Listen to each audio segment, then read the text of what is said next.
ఓం గం గణపతియే నమః. శ్రోతలకు నమస్కారం. మన ఛానల్కు స్వాగతం. శ్రీ భవిష్య మహాపురాణం 30వ భాగం. పితృశర్మ, వ్యాడి, పాణిని మరియు వర రుచి ప్రభృతుల కథ. ఋషులు సూత మహర్షిని ఇలా ప్రార్థించారు: భగవాన్, తాపత్రయనాశకము సకల శుభదాయకము నగు సత్యనారాయణ వ్రత కథను సాకల్యంగా విని ధన్యులమైనాం. ఇక బ్రహ్మచర్య మహత్వాన్ని మీ ద్వారా విని తరించగోరుచున్నాము. సూతుడిలా ప్రవచించసాగాడు: ఋషులారా, కలియుగంలో పితృశర్మ అను పేరుగల శ్రేష్ఠ బ్రాహ్మణుడు ఒకడు ఉండేవాడు. అతడు వేదాంగ తత్వవేది, పాపభీతి కలవాడు. కలియుగం ఎంత భయంకర సమయమో చూసి తరచుగా బాధపడుతూ ఉండేవాడు. ఏ ఆశ్రమం ద్వారా కళ్యాణ గుణకాంతులు కలుగగలవు, శుభములు వెలయగలవు అని ఆలోచిస్తూ ఉండేవాడు. ఎందుకంటే కలికాలంలో సన్యాస మార్గం దంభుల చేత, పాఖండుల చేత ఖండితమైపోయింది. వానప్రస్థమన్నది ఇంచుమించు లేకుండా పోయింది. బ్రహ్మచర్యం ఇంకా అక్కడక్కడ నిలబడి ఉన్నది. గార్హస్థ్య జీవన కర్మమే సర్వశ్రేష్టంగా పరిగణింపబడుతుంది. కాబట్టి తాను కూడా గృహస్థ ధర్మ పాలనం చేయడానికి వివాహం చేసుకోవాలనే నిశ్చయానికి వచ్చాడు పితృశర్మ. అదృష్టం బాగుండి తన మనోవృత్తికి తగిన పత్ని లభిస్తే జన్మ సఫలమవుతుందని ఆలోచించి ఉత్తమ పత్నిని తనకు ప్రాప్తింపచేయమని జగన్మాత భగవతి విశ్వేశ్వరీ దేవికి చందనాది ఉపచారాలతో పూజ చేసి ఈ విధంగా స్తుతించాడు: నమః ప్రకృత్యై సర్వాయై కైవల్యాయై నమో నమః. త్రిగుణ్యైక్య స్వరూపాయై తురీయాయై నమో నమః. మహత్వజ జనన్యై చ ద్వంద్వకర్యై నమో నమః. బ్రహ్మ మహాతర్నమస్తుభ్యం సాహంకార పితామహీ పృద్గుణాయై శుద్ధాయై నమో మాతర్నమో నమః. విద్యాయై శుద్ధతత్వాయై లక్ష్మై సత్వరజోమయీ. పితృశర్మ పూజాస్తుతులకు ప్రసన్నురాలై దేవి సాక్షాత్కరించింది. నాయన, నీకు తగిన భార్యగా యసుడను బ్రాహ్మణుని కూతుర్ని నిశ్చయించాను. వెళ్ళి పెళ్లి చేసుకో అని ఆదేశించింది. అతడు అలాగే చేసి మధురలో కాపురం పెట్టి గృహస్థ ధర్మానుసారం జీవనయానం చేయసాగాడు. 4 వేదాలలోనూ నిష్ఠాతుడైన పితృశర్మకు 4 కొడుకులు పుట్టగా అతడు వారికి వేదాల పేర్లే పెట్టుకున్నాడు. రుక్, యజుష్, సాముడు, అధర్వుడు అని. రుక్కుని పుత్రుడు వ్యాడి. అతడు న్యాయశాస్త్ర విశారదుడయ్యాడు. యజుష్యుని పుత్రుడు లోక విఖ్యాతుడైనాడు, మీమాంసకారునిగా వర్ధిల్లాడు. సాముని పుత్రుడు పాణిని, ప్రపంచమే గర్వించదగ్గ వ్యాకరణ శాస్త్ర పారంగతుడు. అధర్వుని పుత్రుడు వరరుచి చాలా విధాల ప్రఖ్యాతుడు. ఒకనాడి 4 బ్రహ్మతేజోమయులు తాతగారైన పితృశర్మతో కలిసి సామ్రాట్ చంద్రగుప్తుని సభకు వెళ్ళారు. ఆయన వీరిని చూడగానే లేచి నిలబడి వారిని ఘనంగా సన్మానించి ఇలా అడిగాడు: ద్విజులారా, ఏవనిని శ్రేష్ఠుడైన బ్రహ్మచారిగా నిశ్చయించవచ్చును? వెంటనే 4 ఇలా అన్నారు: మహారాజా, ఆ పరమ పురుషుని న్యాయపూర్వకంగా ఆరాధించేవాడు శ్రేష్ఠుడు వ్యాడి.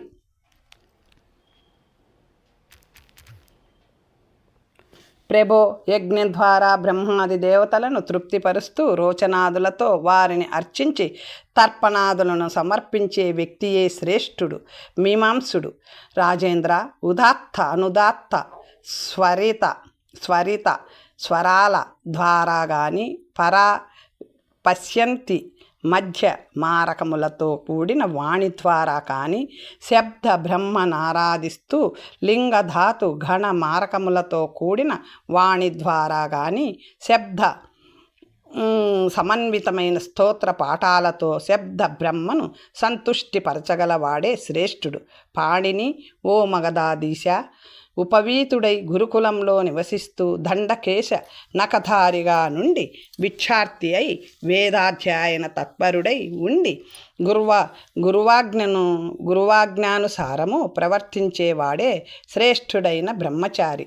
వరరుచి బ్రహ్మచర్యం అంటే వివాహం చేసుకోకపోవడం కాదు మహారాజా అంటూ మొదలుపెట్టాడు. అన్ని విధాల ఆ నలుగురి తాతయ్యైన పితృశర్మ గృహస్థ ధర్మాన్ని అనుష్ఠిస్తూనే పితరులను, దేవతలను, అతిథులను తృప్తిపరుస్తూ ఇంద్రియాలను అదుపులో ఉంచుకుంటూ ఋతుకాలంలోనే అది సంతానేచ్ఛతో మాత్రమే భార్యతో సంగమించేవాడు శ్రేష్ఠుడైన బ్రహ్మచారి. చంద్రగుప్తుడు వెంటనే పితృశర్మ పాదములపై పడి, కలికాలానికి తగిన ధర్మం తెలిపిన వారు మీరు, దయచేసి నన్ను మీ శిష్యునిగా స్వీకరించండి అని ప్రార్థించి కృతార్థుడైనాడు. ఆ తరువాత వీరంతా కలిసి చాలా కాలం జీవించారు. చంద్రగుప్త సామ్రాట్టు అనాయాస మరణానంతరము స్వర్గమును చేరుకోగా పితృశర్మ హిమాలయాలకు పోయి యోగధ్యానం పరాయణుడై శ్రీహరిని ధ్యానిస్తూ ఆయనలో లీనమైనాడు. పాణిని కథ. భగవాన్ సూత మహర్షి సర్వ తీర్థ దానాది ధర్మ సాధనలోకి దేనిని ఆశ్రయిస్తే మనుషులు క్లేశ సాగరాన్ని ధరించి ముక్తిని పొందగలరు? దయచేసి ఈ విషయంలో మా అజ్ఞానాన్ని దూరం చెయ్యండి అడిగాడు మహర్షులు. చెప్పసాగాడు సూత మహర్షి. పితృశర్మ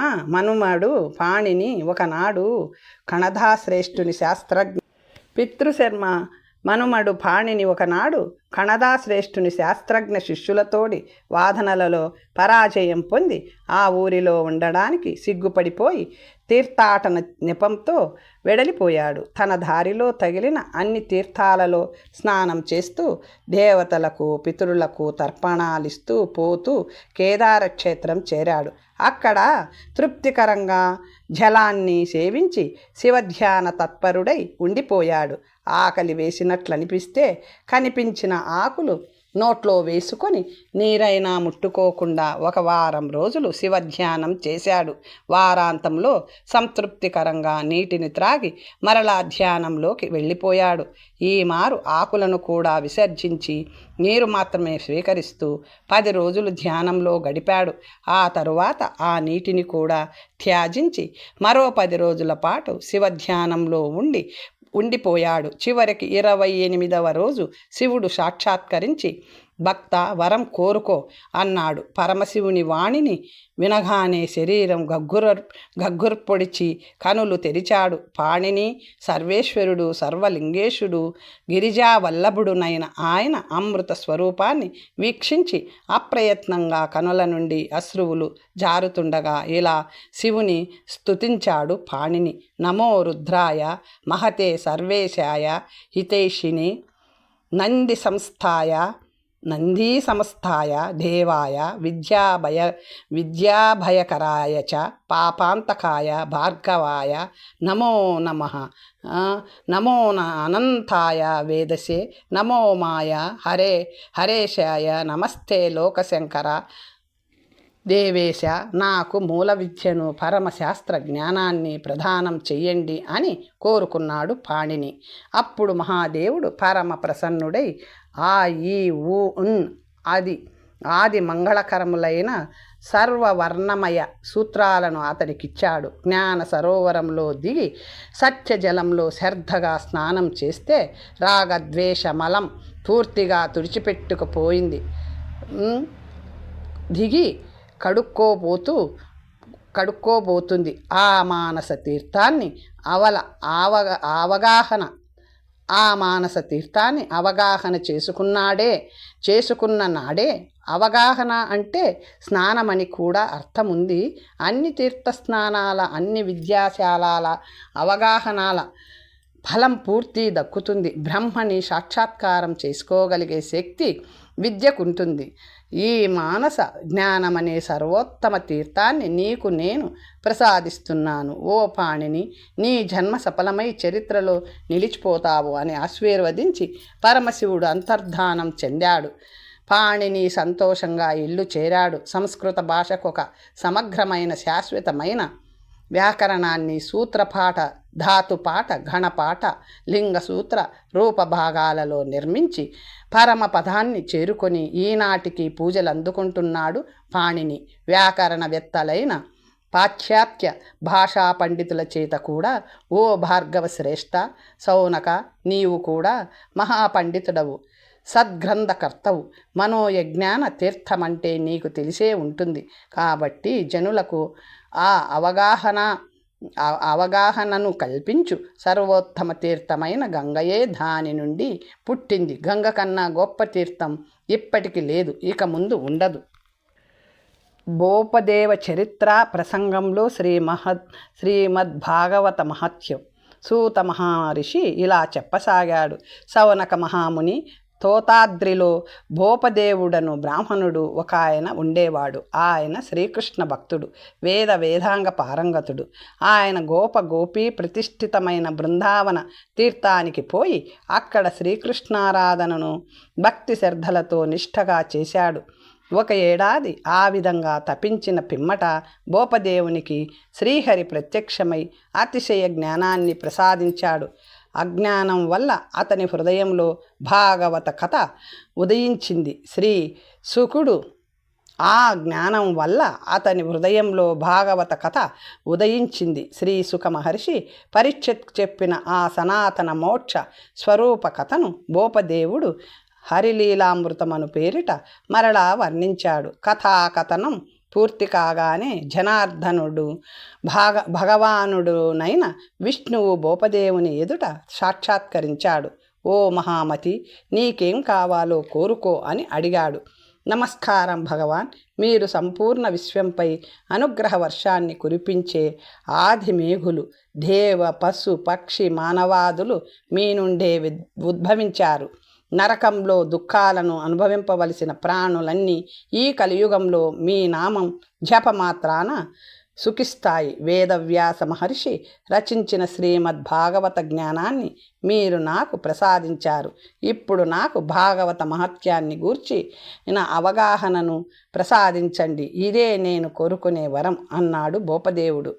స్వామి ప్రసన్నుడై, భూపదేవ, దంభులు పాఖండులతో నిండిన బౌద్ధ రాజ్యం ఉత్తర దేశంలో ఏర్పడిన కాలంలో ఒకానొకప్పుడు శంకర భగవానుడు పార్వతీ సమేతంగా దిగి వచ్చి కాశీలో ఒక ఉత్తమ భూమిలో నివసించాడు. హే సచ్చిదానంద, హే ప్రభో, జగదానంద ప్రదాత, మీకు జయమగుగాక అంటూ ఆనందంగా ప్రణామం చేస్తున్న శివుని చూసి ఆశ్చర్యపడ్డ పార్వతి, భగవాన్, ఈనాడు మీరెవరినో భగవానుని స్తుతించడం చూస్తున్నాను. మీరు కాక మీ చేతనే పూజింపబడే దేవశ్రేష్ఠుడున్నాడా అని అడిగింది. మహాదేవి, ఈ కాశీ పరమ పవిత్ర క్షేత్రము, సనాతన పరబ్రహ్మ ఇక్కడే తిరుగుతుంటాడు. ఆయనే నా ప్రణామానికి ఆయనే యోగ్యుడు. ఇప్పుడిక్కడ నేను భాగవత సప్తాహ యజ్ఞాన్ని చేయబోతున్నాను అని వివరించాడు శివుడు. ఈ యజ్ఞస్థల రక్షణకై చండుని, గణేశుని, నందిని, కొందరు గుహకులను శివుడక్కడ స్థాపించాడు. తరువాత స్వయంగా ధ్యానంలో కొంతసేపుండి అప్పుడు పార్వతికి 7 రోజుల పాటు భాగవత కథను చెప్పాడు. 8వ రోజు కూడా ఆయన చెప్తూ ఉంటే పార్వతీదేవి వైపు చూస్తే ఆమె నిద్రలో ఉంది. దేవి, నువ్వెప్పుడూ నిద్రలోకి జారుకున్నావు? భాగవత కథను ఎంతవరకు విన్నావు అని శంకరుడు ఆదరంగానే అడుగగా, ఆమె క్షమించండి దేవా, నేను క్షీరసాగర మదనం దాకా కలిగి ఉన్న విష్ణు చరిత్రను శ్రవణం చేశాను అని చెప్పింది. ఆ క్షేత్రంలోనే ఒక చెట్టు తొర్రలో చిలక రూపంలో స్థితుడై ఉన్న శ్రీ సుఖమహర్షి శివుడు చెప్పిన భాగవత కథనంతటినీ విని ఆ పుణ్యం వల్ల అమరుడై నిలిచాడు. ఇప్పుడు ఓయి భూపదేవ, నా ఆదేశం మేరకు ఆ సుఖదేవుడు నీ హృదయంలో ప్రవేశిస్తాడు. భాగవత మహత్యమంతా తనంత తానుగానే నీకు అవగతమైపోయి నీ వాక్కు ద్వారా నిర్గమిస్తుంది. నీవు వెంటనే విక్రమాదిత్యుని తండ్రి అయిన గంధర్వసేనుని వద్దకు పోయి నర్మదా తటంపై పరివేష్టించి ఆయనకు భాగవతాన్ని వినిపించు. అన్ని దానాల్లోకి హరిమహత్యం విషయక దానము సర్వోత్తమమైనది. విష్ణు భక్తులలో ప్రతి ఒక్కడు దీనిని సత్పాత్రులకు వినిపించాలి. ఆకలిగొన్న వానికి అన్నదానం చేస్తే వచ్చే పుణ్యం కన్నా కూడా హరికథలను వినిపించుట గొప్పదైన పుణ్యం అని చెప్పి విష్ణువు అంతర్ధానం చెందగా భోపదేవుడు ప్రసన్న మనస్కతతో నర్మద వైపు పయనించాడు. శ్రీ దుర్గా సప్తశతి ఆది చరిత్ర. మహర్షి ఏ స్తోత్రపాఠం చేస్తే వేదపాఠం చేసిన ఫలం లభిస్తుంది అని అడిగారు మహర్షులు. ఋషులారా, ఈ విషయమై ఒక కథ చెప్పబడింది. విక్రమాదిత్యుని రాజ్యంలో ఒక బ్రాహ్మణుడు ఉండేవాడు. అతని పత్ని పేరు కామిని. ఒకనాడు ఆయన దుర్గా సప్తశతిని పఠించడానికి పక్క గ్రామానికి వెళ్ళగా అతని భార్య పేరుకి తగినట్లుగానే కామతుర అయి వేరొకనితో భోగించింది. ఆ కార్య ఫలితంగా ఆమెకొక నింజుడైన పుత్రుడు కలిగాడు. వాని పేరు వ్యాధకర్మ. వాడు ధూర్తుడై వేదపాఠ రహితుడై తిరగసాగినాడు. వాని దుష్టకర్మలకు వెరచి తల్లిదండ్రులే వానిని బయటికి తగిలేశారు. ఆ బ్రాహ్మణుడు తన భార్యను కూడా ఆమె పాపకర్మలను తెలుసుకొని తగిలేశాడు. ఆయన వింధ్యాచలంపై ప్రతిదినము చండీపాఠం చేస్తూ జగదంబ అనుగ్రహం వల్ల చివరికి జీవన్ముక్తుడయ్యాడు. ఇక ఈ తల్లి కొడుకులు తమకు చిరపరిచితుడైన ఒక నిషాదుని వద్దకు పోయి నివసించసాగారు. అక్కడ దుష్టకర్మల ద్వారానే జీవనం గడిపారు. వ్యాధ కర్మ దొంగతనాలు మోసాలు చేస్తూ ధనాన్ని గడించాడు. ఒకనాడు దైవయోగం వల్ల వాడు దేవీ మందిరంలోకి వెళ్ళాడు. అక్కడ దుర్గా సప్తశతి ఆది పాఠాన్ని చేస్తున్నారు. దాని శ్రవణ ఫలం వల్ల వానికి వెంటనే దుర్బుద్ధులన్నీ నశించి తన జీవన విధానం పట్ల తనకే రోత కలిగింది. వెంటనే అతడు ధర్మబుద్ధి సంపన్నునిగా పరివర్తన చెంది ఒక శ్రేష్ఠుడైన విప్రుని పాదాల చెంత చేరి తనను శిష్యునిగా స్వీకరింపమని ప్రార్థించి సఫలుడయ్యాడు. ఆ తరువాత తన ధనాన్నంతటిని ఆ గురువుగారికి ఆశ్రమానికే సమర్పించి ధన్యుడయ్యాడు. గురువుగారి ఆదేశం మేరకు దేవీ మంత్రాన్ని అకుంఠిత శ్రద్ధతో జపించాడు. అతని పాపాలన్నీ బీజమంత్ర జప ప్రభావం వల్ల కృమి రూపంలో అతని దేహం నుండి జారిపోయి పారిపోయాయి. 3 సంవత్సరాల పాటు ఇలాగే జపం చేసేసరికి అతడు నిష్పాప శ్రేష్ఠ ద్విజునిగా ఆదరించబడ్డాడు.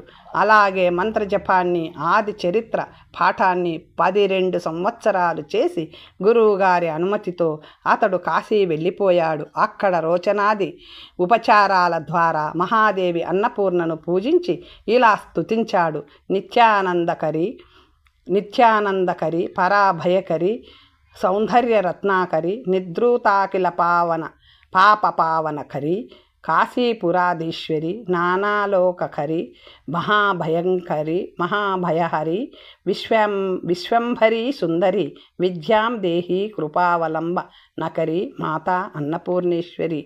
ఇలా ఈ శ్లోకాన్ని మంత్రంగా 108 మార్లు కనుల మూసుకొని జపించి అలాగే అతడు నిద్రలోకి జారుకున్నాడు. అతనికి శివపత్ని అన్నపూర్ణ స్వప్నంలో సాక్షాత్కరించి ఋగ్వేదముపై సంపూర్ణ జ్ఞానాన్ని అనుగ్రహించింది. ఈ విధంగా బుద్ధిమంతుడు బ్రాహ్మణ శ్రేష్ఠుడుగా దేవిచే మలచబడిన ఆ విప్రుడు అనంతకాలంలో విక్రమాదిత్యునికి యజ్ఞాచార్యుడైనాడు. యజ్ఞానంతరము యోగధారణ చేసి హిమాలయాలకు ప్రస్థానించాడు. ఋషులారా, ఇది దుర్గా సప్తశతి ఆది చరిత్ర యొక్క మహత్యం. శ్రీ దుర్గా సప్తశతి మధ్యమ చరిత్ర. కాత్యాయన మహానందుల కథ. సౌనక, ఒకప్పుడు ఉజ్జయిని నగరంలో భీమవర్మయను క్షత్రియుడు ఉండేవాడు. అతడు హింసాపరాయణుడు, మద్యపాన రహితుడు, మాంసభక్షకుడు. అతిశయ హింస అధర్మాచరణ వల్ల అతడు తీవ్ర వ్యాధిగ్రస్తుడై యవ్వన దశ ముగియకుండానే మరణించాడు. ఎప్పుడో తన జీవితంలో అతడు చేసిన చండీ స్తోత్ర పాఠాల వల్ల ఇంత నికృష్ట పాపి అయినను నరకప్రాప్తి కలగకుండా వెంటనే మగధరాజపుత్రునిగా పుట్టాడు. అతనికి మహానందుడని పేరు పెట్టారు. సరైన వయసులో అతడు మహారాజు అయ్యాడు. మంచి పేరు కూడా తెచ్చుకున్నాడు. అతనికి అమ్మ దయ వల్ల పూర్వజన్మ స్మృతి కలిగింది. వెంటనే సమర్థుడు బుద్ధిమంతుడునైన కాత్యాయనుని వరరుచి వద్ద శిష్యునిగా చేరాడు. కొన్నాళ్లకు గురువుగారు ప్రసన్నులై మహాలక్ష్మీదేవి బీజహిత మధ్యమ చరిత్రను మహానందునికి ఉపదేశించి వింధ్య పర్వతం పైకి శక్తిని ఉపాసించడానికి వెళ్ళిపోయాడు. ఇక్కడ మహానంద మహారాజు అనుదినము మహాలక్ష్మికి కస్తూరి చందనాదులతో పూజ చేస్తూ శ్రీ దుర్గా సప్తశతి మధ్యమ చరిత్రనే మంత్రంగా జపిస్తూ ఉన్నాడు. 12 సంవత్సరాలకి శక్తి ఉపాసకుడు వరరుచి కాత్యాయనుడు మరలి వచ్చి తన శిష్యుడైన మహానందునిచే విధిపూర్వకంగా 1,00,000 చండీ పాఠాన్ని పారాయణను చేయించాడు. ఫలస్వరూపంగా సనాతని భగవతి లక్ష్మీదేవి ప్రత్యక్షమై ఆ రాజుకి ధర్మ అర్థ కామ సహితమైన సుఖ దీర్ఘాయువును అంతమందు మోక్షాన్ని ప్రసాదించింది. ఈ విధంగా ఒక జన్మలో మందభాగ్యుడైన వాడు అమ్మ దయ వల్ల మరుజన్మలో మహాభాగుడయ్యాడు. దుర్గా సప్తశతి ఉత్తర చరిత్ర మహిమ పతంజలి మహర్షి ప్రసక్తి. మహావిద్వాంసుడు ఉపాధ్యాయుడు నగు పతంజలి ముని చిత్రకూట పర్వతంపై నివసిస్తూ ఉండేవాడు. ఆయన వేదాంగ తత్వజ్ఞుడు, గీతాశాస్త్ర పారంగతుడు, గీతాపారాయణ తత్పరుడు, విష్ణు భక్తుడు, సత్యవక్త, వ్యాకరణ మహాభాష్యకారుడు. ఒకప్పుడా శుద్ధాత్ముడు తీర్థయాత్రలకు వెళ్ళాడు. కాశీలో ఆయనకు పరమదేవి భక్తుడైన కాత్యాయనునితో వాదమేర్పడింది. ఇద్దరు మహానుభావులు ఒకే ఏడాది పాటు చర్చలు జరిపారు, వాదించుకున్నారు. చివరికి పతంజలి పరాజితుడైనాడు. ఆయన లజ్జితుడై ఈ విధంగా సరస్వతి ప్రార్థన చేశాడు. నమో దేవ్యై మహామూర్త్యై సర్వమూర్త్యై నమో నమః. శివాయై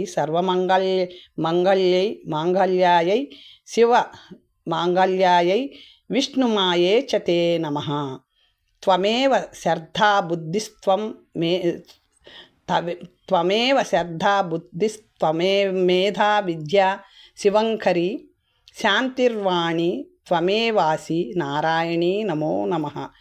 ఆ స్తుతికి ప్రసన్నురాలైన సరస్వతీదేవి వాణి అశరీరవాణిగా వినిపించింది.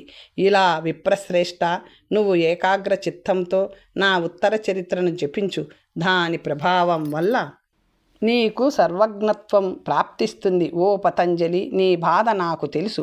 కాత్యాయనుని కన్న గొప్ప జ్ఞానివే కాగలవు. దేవి వాణి ఇలా వరమియ్యడంతో పతంజలి వింధ్యవాసిని దేవి మందిరానికి పోయి అక్కడ శ్రీ దుర్గా సప్తశతి ఉత్తర చరిత్రను జపించి పఠించి సరస్వతీదేవిని ప్రసన్నం చేసుకొని అటు పిమ్మట జరిగిన శాస్త్ర చర్చల వాదోపవాదాల్లో కాత్యాయనుని ఓడించాడు. తరువాత ఆయన శ్రీకృష్ణ మంత్రాన్ని భక్త తులసి మాలాదులను ప్రచారంలోకి తెచ్చి వాని మహిమను ప్రాశస్త్యాన్ని ప్రజలందరికీ తెలిసేలా చేశాడు.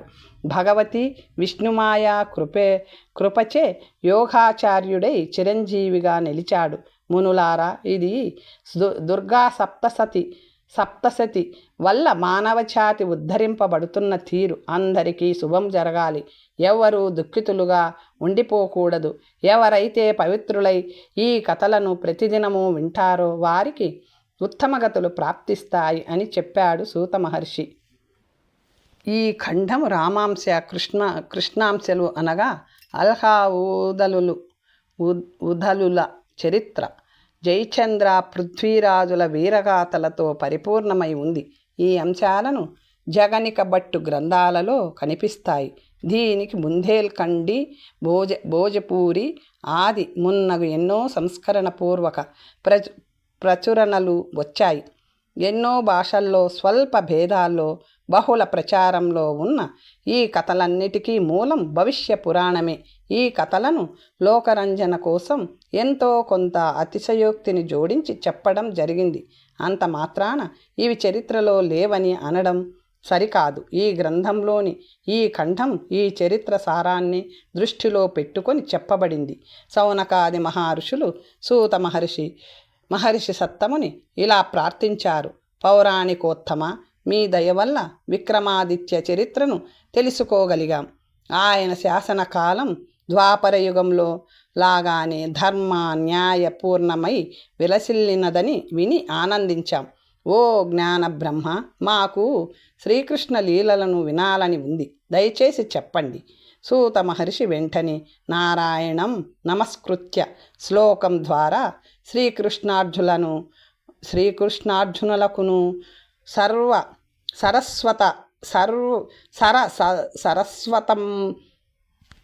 సరస్వతమ్మను తన గురువుగారైన వ్యాస భగవానుని భక్తిపూర్వకంగా తలుచుకొని ఇలా ప్రవచించసాగాడు. మునులారా, భవిష్యనామక మహాకల్పంలో వైవస్వత మన్వంతరంలో 28వ ద్వాపర యుగాంతంలో మహాప్రసిద్ధమైన కురుక్షేత్ర యుద్ధం జరిగింది.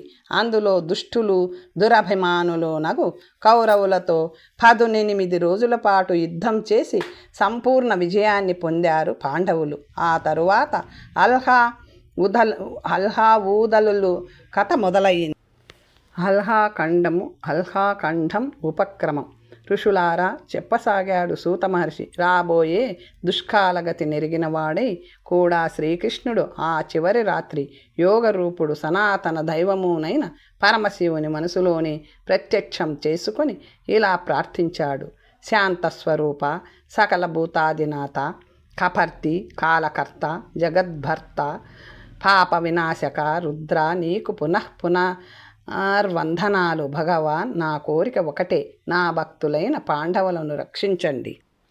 శివుడు నందిపై నెక్కి వచ్చి చేతిలో శూలం ధరించి పాండవ శిబిరం పైన సామాన్యులకు అదృశ్య రూపుడై తిరుగాడుచుండగా చూసి సంతుష్టుడై శ్రీకృష్ణుడు ధర్మజుని రాచకార్యమునక దానిని చక్కబెట్టుటకై హస్తినాపురమునకు వెళ్ళాడు. పాండవులు ఏదో పూజకై సరస్వతీ తీరానికి వెళ్ళి రాత్రంతా అక్కడే ఉన్నారు. మధ్యరాత్రిలో అశ్వత్థామ, కృతవర్మ, కృపాచార్యుడు ఈ ముగ్గురు పాండవ శిబిరం వద్దకు వచ్చారు. అశ్వత్థామ బ్రహ్మజ్ఞాన సంపన్నుడనో లేక మిగతా ఇద్దరు కూడా సామాన్యులు కారనో కానీ శంకరుడు వారికి కనబడ్డాడు. వారు స్తుతి చేయగానే లోపలికి పోవడానికి అనుమతి కూడా ఇచ్చాడు. అంతకు ముందెప్పుడో అశ్వత్థామ తపస్సుకి మెచ్చి ఈశ్వరుడిచ్చిన ఖడ్గంతో పాండవ శిబిరంలో ప్రవేశించిన అశ్వత్థామ ఆ కత్తితోనే దుష్టద్యుమ్నాది వీరులందరినీ హత్య చేశాడు. తన మిత్రులిద్దరితో కలిసి బయటికి వెళ్ళిపోయాడు. ఈ హత్యాకాండ నుండి తప్పించుకొని బతికి బయటపడ్డ ఒకే ఒక వ్యక్తి పార్షాదుడు సూతుడు. అతడు ఈ జనసంహారాన్ని గూర్చి పాండవులకు తెలిపాడు. భీమాది పాండవులు ఆవేశంలో కన్ను మిన్ను గానక భగవంతుడైన శివుడే ఈ హత్యలు చేశాడని భ్రమపడి ఆయనపై అస్త్రశస్త్రాలతో యుద్ధానికి తెగబడ్డారు. ఆయన వీరిపై ఏ ప్రయోగము చేయలేదు. కానీ వీరి ఆయుధాలన్నీ తనలోనే ఉండిపోయి మరీ వెనక్కి రాకుండా చేశాడు. మీరు శ్రీకృష్ణ ఉపాసకులు కాబట్టి బతికిపోయారు. లేకుంటే మిమ్మల్ని వధించడం పెద్ద పనేం కాదు. అయినా మీరు చేసిన అపరాధానికి తగిన శిక్షను మీరు కలియుగంలో జన్మించి అనుభవించాలిగాక అని శపించిన శివుడు అదృశ్యమైపోయాడు. పాండవులు మిక్కిలి దుఃఖితులై శ్రీకృష్ణ భగవానునితో తమ గోడును వెళ్ళబోసుకున్నారు. శ్రీకృష్ణుడు వారితో సహా పద్మాసనాస్థితుడై ఏకాగ్ర చిత్తంతో శివుని స్తుతించగా ఆయన ప్రసన్నుడై ప్రత్యక్షమైనాడు. మహాదేవ, పాండవుల శస్త్రాస్త్రాలన్నింటినీ తిరిగి వారికి ప్రసాదించండి, వారిని శాప విముక్తులను చెయ్యండి అని కోరాడు శ్రీకృష్ణుడు. హే శ్రీకృష్ణ చంద్ర, నేను మీకు ప్రణామం చేస్తున్నాను. ఆ సమయంలో నేను మీ మాయ చేతనే మోహితుడనైపోయానని, ఆ మాయలో పడి క్రోధినై శాపమిచ్చానని నాకు ఆ తరువాత జ్ఞానోదయం అయ్యింది. వారి ఆయుధాలనీయగలను, కానీ వారు ఈ లోకంలో పుట్టడం ఎప్పుడో నిర్ణయమైపోయింది. శ్రీకృష్ణ పరమాత్మ, మీకు తెలియనిదేమీ లేదని నాకు తెలిసిన భవిష్యత్తును మీ ముందు ఉంచుతున్నాను. ఈ పాండవులు, ఆ కౌరవులు కూడా తమ అంశాలతోనే ఈ భూలోకంలో కలియుగంలో జన్మించి తాము చేసిన పాప ఫలాలను అనుభవించి ముక్తులవుతారు. వాసుదేవ, ధర్మరాజు వత్సరాజు పుత్రుడై మల్ఖాన్ అనే పేరుతో పుట్టి పెరిగి శిరీష నగరాధిపతి అవుతాడు. భీముడు వీరణ నామముతో వనరస ప్రాంతానికి రాజు కాగలడు. అర్జునుడు అత్యంత బుద్ధిమంతునిగా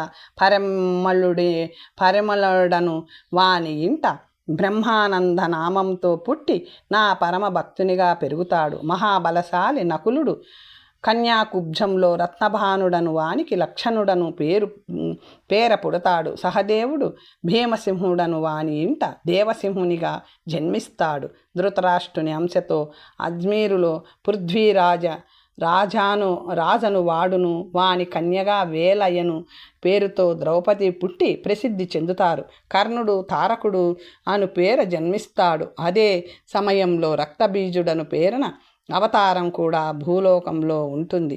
కౌరవాంశతో పుట్టిన వారంతా మాయా యుద్ధ విద్యలలో నిష్ఠాతులై ఉంటారు. పాండవాంశతో పుట్టిన వారు మహాయోధులు, బలశాలులు, ధార్మికులనై ఉంటారు అన్నాడు శివుడు.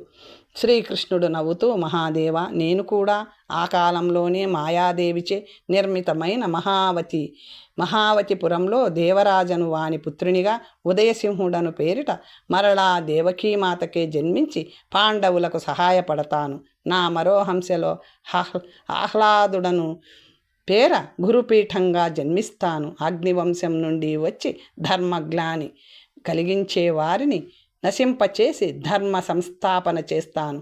ఆ జన్మలో కూడా మీ అనుగ్రహం మాకుండాలి అన్నాడు.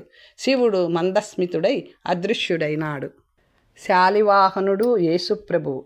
ఋషులారా, పాండవులు ప్రాతకాలమే ఉపపాండవులకు ప్రేత కార్యం చేసి పరమ దుఃఖిత మతులై పితామహుడైన భీష్ముని వద్దకు వచ్చారు. ఆయన వారి మనసులను చల్లబరిచి రాజధర్మాన్ని, మోక్షధర్మాన్ని, దాన ధర్మాలను ఉపదేశించాడు. భీష్మ ప్రేరితులై వారు ఉత్తమాచరణ పరులై 3 అశ్వమేధ యాగాలు చేశారు. 60 సంవత్సరాల పాటు భరతవర్షాన్ని పరిపాలించి స్వర్గస్థులయ్యారు. మరలా కలియుగంలో జన్మించారు. ఇంతవరకు చెప్పి తాను సమాధిస్థితుడై గుణాతీత పరబ్రహ్మను ధ్యానించవలసిన సమయం వచ్చిందని కొన్నాళ్ల దాకా వారిని కూడా ధ్యానంలో నిమగ్నం కమ్మని సూత మహర్షి ఋషులకు చెప్పి ఔగిక సిద్ధిలవలంబించి ఆత్మ సామీప్యాన్ని చేరి ఉండిపోయాడు. దీర్ఘకాలానంతరము సౌనకాది మహామునులకు సూత మహర్షి దర్శనం లభించింది. నారాయణుని ఇలా అడిగారు. దీర్ఘకాలానంతరము సౌనకాది మహామునులకు సూత మహర్షి దర్శనం లభించింది. వారాయనను ఇలా అడిగారు. సూత మహాదేవ, విక్రమాదిత్య నుండి జరిగే కాలం గురించి ప్రవచించండి. వారిపై సాదర దృష్టులను ప్రసరింపచేస్తూ చెప్పసాగాడు సూత మహర్షి. విక్రమాదిత్యుడు స్వర్గానికేగిన తరువాత చాలామంది రాజులు పరిపాలించారు. తూర్పున కపిలస్థానం నుండి పడమట సింధూ నది దాకా, ఉత్తరాన బదరీక్షేత్రం నుండి దక్షిణాన సేతుబంధనం దాకా విస్తరించి ఉన్న భరతవర్షంలో అప్పటికి 18 రాజ్యాలు లేదా ప్రదేశాలు ఉండేవి. అవి ఇంద్రప్రస్థ, పాంచాల, కురుక్షేత్ర, కంపిల, అంతర్వేది, వ్రజ, అజమేర, మరుధ్వన్వ, గుర్జర, మహారాష్ట్ర, ద్రవిడ, కళింగ, అవంతి, ఉడుప, భంగ, గౌడ, మహామాగధ, కోసలలు. ఈ ప్రాంతాల్లో వేరువేరు రాజుల శాసనాలు చెల్లుతూ ఉండేవి. భాషలు విభిన్న విధాలుగా ఉండేవి. ధర్మ ప్రచారంలో కూడా తేడాలుండేవి. ఇలా 100 ఏళ్ళు గడిచింది. ఇక్కడ ధర్మం చాలా వరకు నశించిందని తెలుసుకుని ధర్మాన్ని వదిలిన రాజులు ప్రజలు సురక్షితులు కారనే జ్ఞానం ఉండడం వల్ల శకాది విదేశీ రాజులు వందల కొద్ది సంఖ్యలో మంది మార్బలాన్ని వెంట నిడుకొని సింధు నదిని దాటి ఆర్యదేశంలో చొరబడ్డారు. అలాగే హిమాలయాలకు అవలివైపు నుండి కొందరు ప్రవేశించారు. తమలో తాము కలహించుకోవడంలో తత్పరులై సరిహద్దుల నుండి ఇంతమంది విదేశీయులు చొరబడినప్పుడు విజయవంతంగా అడ్డుకోవడం కానీ, అసలు ఆ సరిహద్దులను సక్రమంగా కాపాడుకోవడం కానీ చేయలేని ఆర్యరాజులను ఈ విదేశీయులు యుద్ధాలలో గెలిచి మోయగలిగినంత ధనాన్ని, రత్నరాశులను, బంగారాన్ని మోసుకొని మళ్ళా తమ దేశాలకు పోయారు. ఇట్టి సమయంలో విక్రమాదిత్యుని మనుమడు శాలివాహన మహారాజు సింహాసనమును అధిష్ఠించాడు. అతడు వెంటనే తన జనాలకు ధర్మాన్ని, శౌర్య రసాన్ని నూరిపోసి స్వయంగా శకచీనాది దేశాల సేనలపై విజయాన్ని సాధించాడు. బాహ్లిక, కామ, రూప, రోమక, కుర దేశాలలో ఉత్పన్నులైన దుష్టులను పట్టుకొని వారిని కఠినంగా శిక్షించాడు. వారి కోశాగారాలను పూర్తిగా లాగుకొని ఖజానాలో కలుపుకున్నాడు. మ్లేచ్చులందరినీ తన అధీనంలోకి తెచ్చుకొని వారికి ఒక దేశాన్ని మర్యాదని కల్పించి సింధు నదికి ఆవలి వైపు ప్రాంతంలోనే వారు ఉండాలని శాసించాడు. సింధు నదికి యువతలి వైపు మరలా ఆర్యవర్తనాన్ని పూర్తిగా నిలబెట్టాడు. సింధు దేశాన్ని ఆర్యులకు ఉత్తమ ప్రదేశంగా నిర్ధారణ చేసి మ్లేచ్చులను సింధు నదికి ఆవలి వైపు బ్రతకవలసినదిగా శాసించాడు. ఒకనాడు యుగపురుషుడును శకపురుషుడును నైన శాలివాహన చక్రవర్తి హిమగిరి శిఖరం మీదికి వెళ్ళాడు. అక్కడ హూణదేశ మధ్యమంలోనున్న పర్వతంపై అతనికి ఒక సుందర పురుషుడు కనపడ్డాడు. అతని శరీరం గౌరవర్ణ కాంతులను ప్రసరింపచేస్తుంది. తెల్లని వస్త్రములను ధరించి ఉన్నాడు. అతనిని చూడగానే అప్రయత్నంగా కలిగిన ప్రసన్న భావంతో చక్రవర్తి మీరెవరు అని అడిగాడు. నేను ఈ శకపుత్రుడను, కుమారి గర్భము నుండి ఉత్పన్నమైన వాడను. నేను మ్లేచ్ఛ ధర్మ ప్రచారకుడను, సత్యవ్రతమందు స్థితుడను. మీ ధర్మమేమి మహారాజా? సత్యం నాశనమైపోతున్నప్పుడు మర్యాదరహితమై మరుగుచున్న మ్లేచ్ఛ ప్రదేశానికి దేవదూతగా మత ప్రవక్తగా నేను ఉదయించాను. దస్యుల మధ్య భయంకరాకారులైన ఈశామసి అను కన్య ఉత్పన్నమైంది. నేను ఆమెను చేరదీసి ఆమెనొక దేవతను చేశాను. నేను మ్లేచ్ఛులలో స్థాపించిన ధర్మ సూత్రాలను వారి చేత అవలంబింప చేయడానికి వెళుతున్నాను. ఆ ధర్మసూత్రాలను వింటారా? వింటాను, చెప్పండి.